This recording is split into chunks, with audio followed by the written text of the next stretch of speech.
Today we are looking at the interior of this 2024 Toyota Grand Highlander Platinum. So what kind of cool features do you get for $60,000? That's what we're going to find out. Now, this is actually more expensive and more luxurious than your traditional Toyota. So we have some new features and some pretty cool ones on this Grand Highlander. Starting with the door panel, we have soft touch material along the top, open pore wood trim, leather, all of your switch gear, and a lot of storage down below. If you don't like the wood trim, then you can get carbon fiber on the Hybrid Max. You also have controls for your two-person memory seats. We have these really cool door sills right here, and the optional all-weather floor liners. The seats will be made of real perforated leather, and they come in 3 color options. Now, we also have Ultra Suede if you get the Hybrid Max, but I think it looks good with or without it. Down here we have controls for the 10-way power adjustable seats, including the 2-way lumbar support. Now inside this Grand Highlander, this is a really nice place to be, and it smells great too. And first thing I noticed when I got in here was that it was really quiet. Now down here we have controls for our heated steering wheel, and the steering wheel will be very nicely leather wrapped. Now for the gauge cluster, this will be fully digital and you will have full customization. And when you change your drive mode, then that will give you a really cool animation. And I really like it when you put it in sport. You have kind of this really cool red graphic, and you have a Grand Highlander there every time. Now up here we do have a heads-up display. And you also have soft touch material along the dash. You also have more of that wood trim, some leather down here, and most of the center area is finished in plastic. Now right here where your knee would rest, that is in some harder leather material. But I think the materials in this Grand Highlander are amazing. Moving on to storage, you definitely have a lot of that. You have this giant area in the passenger side that you could put a phone there. And you also have another storage area there and a wireless phone charger. And you actually have 3 cup holders in this Grand Highlander. And the one right here can hold a really large water bottle. Now down here we have our drive mode selections. And we also have the sliding center console. As you can see, we have a lot of space down there. And even if it's open, you still have a little bit of an armrest on both sides. Taking a look at the climate controls, these are full physical and we have dual zone up here. Now we also have controls for heated and ventilated seats, which is very nice to have for $60,000. You also have your front and rear defrost, and these knobs will control the temperature. Now, if you don't like using the physical buttons for some reason, you can use the screen, and you can also use that to control the rear temperature. Now, the rear is currently off right now, so if your kid doesn't know how to use it, then you can control it from up here. Now, taking a look at the screen, this is Toyota's latest design. We have the 12.3-inch audio multimedia display. As you can see, very intuitive, very quick, and responsive. You have navigation, wireless Apple CarPlay and Android Auto, and a Wi-Fi hotspot. Now, taking a look at the camera, if you pull back, that will put it in reverse. And my tripod is right there, so it's going to give me a little warning. And you have a full 360-degree view. They also have active trajectory. And as you can see, it's very high resolution, way better resolution than the normal Highlander and the Sienna. Now you can also change your different lines, so if you don't really like that, then you can make it something different. But you also have a rear camera washer, which is a very thoughtful thing on this Highlander. Now you can also turn that off if you want to, and if you put it in park and push this button, you'll have a full 360-degree view. Now that is very helpful, but if you want to have another camera, you put it in drive, and you have this camera right here. That is a forward-facing view. You also will have active trajectory on that side, and it's very clear, very crisp.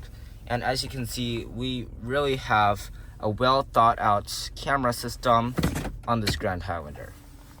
Now this turbo model is the only one that will get the traditional shifter, so if you want the electronic one, you'll have to go for the Hybrid Max. So this is a great setup in the Grand Highlander, and they really put a lot of thought into it, and I appreciate that. Up here we have a normal mirror, digital mirror, and we have controls up here for the large panoramic sunroof that stretches all the way back to the second row. Now let's take a look at the passenger side and see what kind of amenities you get here. So first impressions, taking a look at the seats, we have the same gray leather, and this is perforated, heated, and ventilated. Also down here you will have 8 ways of power adjusting instead of 10. And we also have the door sill, the all-weather floor mats, and these doors will be made of soft touch plastic, leather, and very nice open pore wood trim. You also get a lot of storage down below. Now getting inside is pretty easy. It's only 8 inches off the ground, and I am very comfortable. Look at all of the room I have with this seat slid almost all the way back.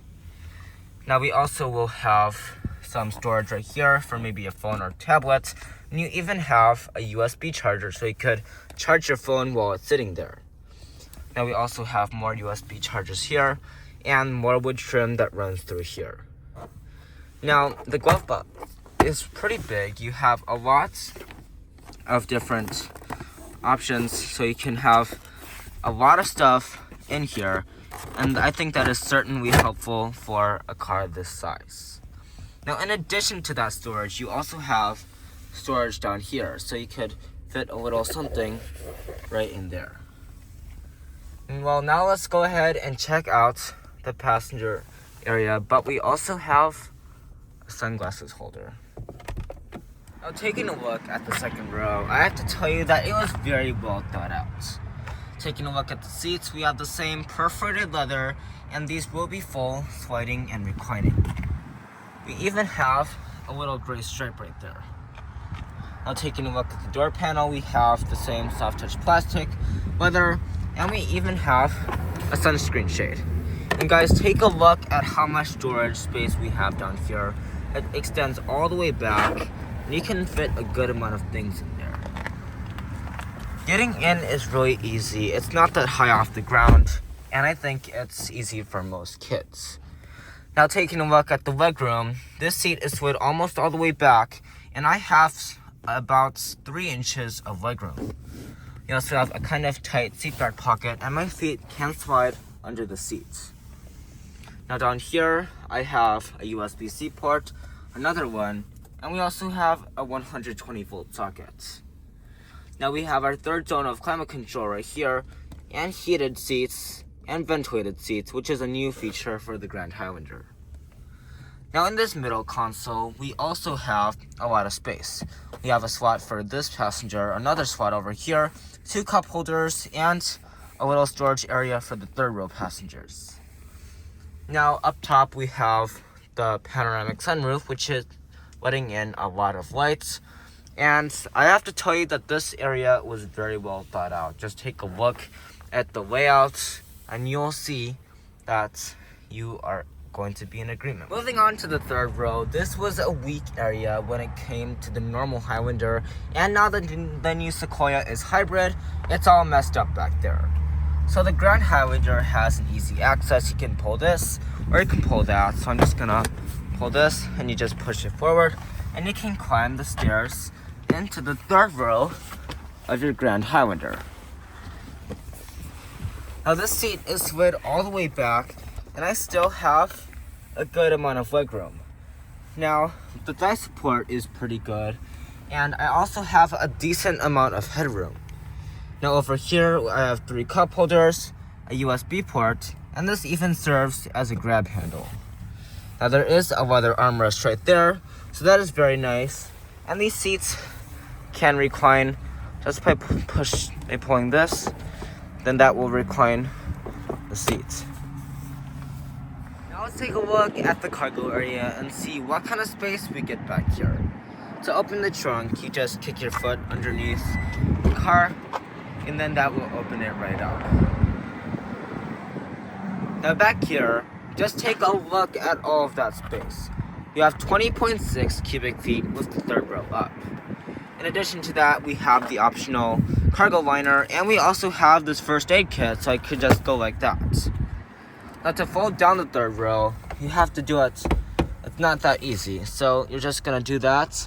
The headrest will fold, and then you push it down the rest of the way. Now you can also do it with this side, so let me just do that really quick. Now you're looking at just under 58 cubic feet. With the second row folded, you're looking at 97.5 cubic feet, which is a lot for this class.